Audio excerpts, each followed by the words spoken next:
A revolutionary smartphone game or a potentially lethal fad. Pokémon Go hasn't even been out a week and already it's a viral phenomenon. Pokemon fever is back and it's everywhere. While you were busy catching Pikachu in your neighborhood, someone else is quietly catching you and your data for a much bigger game. Pokémon Go is using your phone's camera to build a CIA-backed 3D map artificial intelligence engine. If that's not a load of buzzwords from the most ridiculous plot of the most ridiculous spy thriller movie ever, I don't know what is. This is real life, and it's been happening under our noses since Pokémon Go launched in 2016. By the end of this video, you'll know how a seemingly innocent app turned into a global data collection tool, how it's linked to the CIA, and why the cute pixelated world of Pokémon might just be the future of surveillance. Welcome to the world of Pokemon Go. Patterson Park was packed today with people on a smartphone scavenger hunt. Remember the summer of 2016? It felt like the whole world was united. Kids, adults, even your grandparents wandering around public parks and landmarks glued to their screens. But while we were busy throwing Pokeballs, Niantic, the company behind Pokemon Go, was collecting something far more valuable than Charmander's: data. And not just any data. Personal, location-based data, uploaded in real time by millions of players. The crazy part? It wasn't just for game development or ad targeting. It's now confirmed that this data was feeding into a CIA-backed initiative to create an advanced 3D map of the world. Yep, you heard that right. The CIA invested in Pokemon Go. But one thing that isn't actually laughably funny here is Hamdi Bakhit, a member of Egypt's Committee of Defense and National Security, actually told the parliament there that Pokemon Go is the latest tool used by spy agencies in the intelligence war. Let's rewind. The key player in this story is a CIA venture capital firm called In-Q-Tel. They invest in tech companies whose innovations could benefit the U.S. intelligence agencies, including the CIA and the National Geospatial Intelligence Agency. Back in the early 2010s, In-Q-Tel saw massive potential in Niantic's augmented reality platform. The founder of Niantic, John Hanke, already created Google Earth. Combine that expertise with location-based gameplay, and you have a tool capable of mapping the world, not just from satellites, but from inside buildings, parks, and other pedestrian-only areas. That sounds nuts. That sounds crazy. That sounds like a weird conspiracy theory fever dream. But it's actually a real thing, and it's really, really happening. The connections are undeniable. Gilman Louis, the head of In-Q-Tel at the time, received multiple CIA awards for his work with Niantic. The CIA was so thrilled with the project that they publicly celebrated Louis' role in making Pokemon Go a reality. Why? Because the game was collecting a gold mine of data. Even the most advanced AI models today struggle to visualize and infer missing parts of a scene or to imagine a piece from a new angle. And this is about to change. Spatial intelligence. Every time you play Pokemon Go, the app records your precise GPS location, photos taken by your phone's camera inside and outside, the routes you walk, how long it takes, and even your speed. And of course, what you look like, courtesy of your front-facing camera. It doesn't stop there. Niantic collects this data constantly and compiles it into what they call a Visual Positioning System, or VPS. The result? A neural network capable of creating hyper-detailed 3D maps of pedestrian areas right down to the centimeter.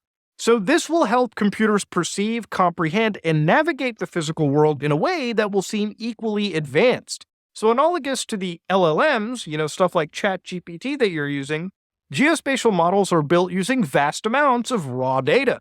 Billions of images in the world, all anchored to precise locations on the globe, are distilled into a large model that enables a location-based understanding of space, structures, and physical interaction. Niantic isn't even hiding it anymore. They even released a blog post boasting about their large geospatial model. They proudly announced that their AI-powered system now operates in over 1 million locations worldwide, powered by millions of user-submitted scans. They've essentially crowdsourced a map of the entire world, built from the perspective of regular people holding their phones. And the cherry on top? This technology isn't just for games. Niantic envisions their geospatial model being used for robotics, content creation, and wait for it, autonomous systems. That's right. Drones, AR glasses, and even military tech could all leverage this massive CIA-backed data trove. They are bragging about it.